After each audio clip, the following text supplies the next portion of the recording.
let's dive into OpenAI Sora 2 and how it transforms text into video, why it's stirring legal and creative debates, and what its arrival means for creators and society. Yeah. So they just launched this. I've seen lots of videos from Sam Altman and stuff doing some crazy stuff, but apparently they're really going at this video copyright situation. Tell me what's going on here. Yeah, so this creates incredibly realistic 10-second videos from just simple text prompts, like typing a video into existence kind of thing, right? But the controversy that you just touched on is the app can generate videos featuring copyrighted characters like Mickey Mouse or Spider-Man by default, unless Disney, Marvel, or other studios specifically ask OpenAI to block their content. It's like having a magic wand that can create any video you can imagine by using it. You're going to step on some very powerful toes in Hollywood, and I'm curious to see what the repercussions are going to be. But the thing is this represents, Sora 2 represents a shift in content creation. It's fundamental, actually, from a world where you needed cameras, actors, and studios, and we'll talk about that in a bit, or in another episode. But this is one where you just need an imagination and a smartphone. So this copyright controversy could reshape how intellectual property works in the AI age. The other cool thing is that the massive leap of Sora 2 is that it can understand real world physics, which is super, super cool. What do you think? Have you used this yet, Craig? And what do you think? I haven't used it yet. I'm just been busy, but I'm definitely going to try it. And I think it's free to use or lower cost for a first few days or something. So get in and try it now. And if you want to try any of that copyrighted stuff, do it now, because Disney and everyone will be on that lickety split. So if you want to take videos with copyrighted material, my advice, or maybe it shouldn't be my advice because I don't know if it's going to be illegal hot water, but maybe you should do it now, not later. That's all I'm saying. Yeah. But they do is really cool. What I've seen is really cool. I have some ideas. I just have to I'm going to be playing around. I'll probably have an AI chatbot working with me today, just thinking about what kind of cool videos I can make as I'm doing other things. I'll just go, what about this? What about that? And we'll create a list. I don't know how you work with AI assistants like that. I'll have 10 AI things open and they'll each be helping me with different things. Yeah. There's my coding assistant. There's my thing I'm giving wherever I get errors in my workflows. And this has helped me do documentation. And this one's checking my email. And this one's, yeah. Anyway. Yeah. So this is really interesting. The cameo feature opens up new creative possibilities that users can appear in fantastic settings or historical scenarios without expensive production costs. So I was thinking about, hey, maybe today I'll create a video of me doing like that walk around on the CN Tower talking about Toronto Starts or something and see what happens. We'll see if it can do something like that. But it's really interesting. But the world is changing. The cost of video creation, the cost of this stuff, and being able to create short, high quality videos used to be thousands of dollars. Just like our previous thing, we're talking about the cost of doing these calculations of the universe. Same thing with the cost of creating video creation. How long ago was it that you needed a whole team to come out to do stuff versus here's my product, Nano Banana, put it on this table, correct the lighting and whatever, and bam, and off you go. You've got some really good product shot. You can say, oh, here's my picture. Put me in front of the Google office. And okay, here's me. And it'll do those things now. If you have, I'm surprised more and more people don't have good headshots, and I was laughing because I don't have many good headshots myself, where we can really just take our picture and say, get me wearing a suit and do this and do that and have AI create them for us now. This takes it to the next level. We're talking about video, and we're not talking about the cheesy stuff you see sometimes where it's a person talking or whatever. We're talking about high quality, action oriented. I saw somebody doing a test with people wearing spaghetti clothing and other stuff, and it can do some amazing things from a prompt. And all these tools are starting to leapfrog each other. Even the open source ones that you can run on your laptop are getting better and better. They just take way long to run. Yeah.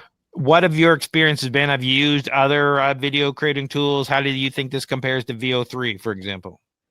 So I haven't used any of them. Like, so I did for a bit. And so here's the thing is to talk to your point about headshots, right? I think just until recently, up until recently, you couldn't, or at least I didn't know how, and I tried it with a bunch of different models, but you couldn't create a realistic headshot. It had to be animated. It wasn't able to create realistic headshots. And that was up until Grock 3, I think, or Grock 2, or I can't remember, but it wasn't able to like take my face and generate my face realistically as a headshot. I would say it's been probably 6 months. I could be wrong, but yeah, like that capability is less than a year for it to do it really well, unless you had specialized software that was specifically for that. Yeah. And there's new tools that do it a lot better than older ones. Yeah. But yeah, no, I haven't messed around with them. I haven't had the time. I did play around with HeyGen, which is different, which I actually liked quite a bit. But none of these video generation tools. I don't have that imagination. And I haven't had the time to mess around with it. I'd love to, but have you messed around with, I think you messed around with Neo Banana, right? Yeah, I messed around with Nano Banana, VO2. I've done a little with VO3, but not a lot. Doing these things that, you have to be creative. You have to do them right. Like if you want your image to look properly in a setting, you really have to give it the soft light prompt, make everything match. There's some things you really kind of get it to do the integration right to get them to look nice. Yeah. But so just, Google around the searches to make that happen, and you'll see some prompts that'll really narrow you in on that.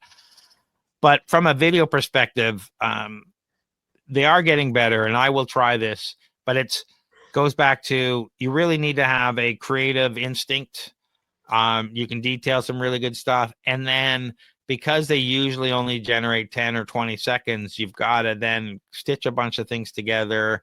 You can now give it an opening frame and a closing frame. So it'll transition people from, say, sitting at a cafe to walking down the street, and, it'll build that in between and keep the characters consistent. So it's way better than it used to be. And allows you to put the characters in and give it the images for each one and all that kind of stuff, where before it wouldn't allow you to do those types of things. So I love what we're doing here, and we are changing the world. Like 6 months ago, we weren't able to do great headshots, and the video has come along so much. What's it going to be in a year?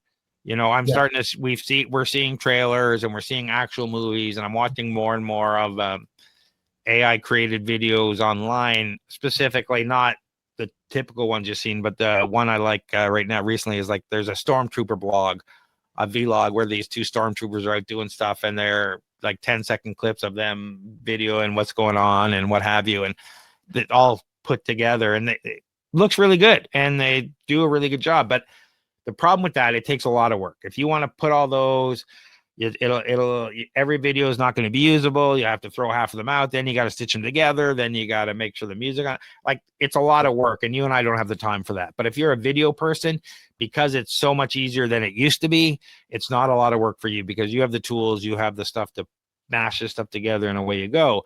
Yeah. But it's so much easier. We're going to have, the landscape of creativity is changing. All of social media is going to change, with the fact that how much video, how much images, whatever we can create, we can imagine we can create now. And that means we're going to be overstimulated with all this stuff, and there's going to be a lot of noise to signal, and we'll have to figure out how to break through. But the tools are going to be better movies, better entertainment, better this. Hollywood will no longer have the keys to the kingdom for making high quality digital effects in movies. Well, so that's the thing. Industry analysts are suggesting that this could lead studios to move from a production model to a rights management model, which potentially means making deals where AI generated content featuring branded characters generates revenue for studios. Yeah, and that's an interesting way to go. But how long till their branded content's no longer relevant? It seems like poking your hole in the dam. We've got all this historical characters, but we're not really creating any new characters that are better or great. So we only have this old catalog. Like, they are creating new characters, but at the same time, when people have tools like this, they'll be creating their own characters. So the only people think you can license out Mickey Mouse, you can license out all these other things. Great. But to me, that will be a diminishing return model. We'll get something bump at first, and then slowly they'll become less and less relevant. So sounds like it's a Hollywood dying model or a studio dying model rather than a long-term. If they can get the creative piece where we could still create content that actually resonates with people and new iconic brands and characters that then we can license out to people and keep that going, great. But you know, I don't see, let's Marvel as an example. They just keep failing because no one's interested in their new characters. We want their old characters. They just haven't really sold the new characters well. It's just the way it is. Writing, storyline, this and that. Just except that new one that just came out, which was really good. Anyways, that was a good one with newer characters. Thunderbolts. Well, I mean, none of those characters are new. Well, to me they are, but yeah. Like they're again, and they're all B cast, and it failed in the box office. Like, people like the movie. I thought it did well in the box office. You know, it still lost money. They all lost money this year. It's just crazy, except for maybe Deadpool from a superhero movie. Okay. And so that's why they're losing it. People aren't all that interested, and they're trying to make the new Black Widow happening, and people just aren't glomming onto it. Right? It's just the funny thing about fatigue with a lot of this stuff. And anyway, back to, I don't know how we got. That's on you. No, I forgot to change this. Okay, go ahead. Yeah. Oh, sorry, I missed that. It's just funny. Like there's some fight going on right now with Mickey Mouse free use and all this sort of stuff. So, but we don't need to touch on that. But yeah, there's a bunch going on. But this is interesting. I like that it's now solved the physics problem, the breakthrough with physics, the multimodal integration, the identity protection kind of innovation. I think this is really cool. Yeah, I'm really excited about where this is going to go. It is changing the rules about copyright and lawsuits, so we'll have to see where all that ends up. But I'm definitely excited. This is more than a toolkit, like Opsora, VO3, all these things. These are tectonic shifts. We're at the frontier of creativity, law, identity, and truth. So stay curious and stay cautious and get ready for the next chapter of media. It's being written by AI, and, you know, being on the forefront of these things now, you know, is the next Spielberg going to be using these tools to create the next generation of stuff, and they're in high school or grade school now. Let us know what you think. So what do you got going on, John? Yeah, well, you know, just helping companies secure government funding. So, you know, it's a great time to reach out if you have any questions. How about you, Craig? Well, there's a lot going on over at flowgrammer.ca. We're doing automation and AI and business processes. We do events, but we're really ramping our business up. And check out all the things we're doing over there. If you're interested in business automation, we've got community events where we're teaching everyone. We do an online, and we're about to launch our new resource center, flowgrammers.ca, which might be out when some of these are out. Other than that, check out for everything we do. Our monthly startup investor drinks, where you get to pitch to the crowd, business owners and investors, and have real conversations and make real connections. So for all those things, check out TorontoStarts.com. And for everything else, anything else, John, before we say goodbye? No, just reach out to me on LinkedIn, John Irwin, if you want. John Irwin on LinkedIn. Thanks, everyone. We'll talk to you soon.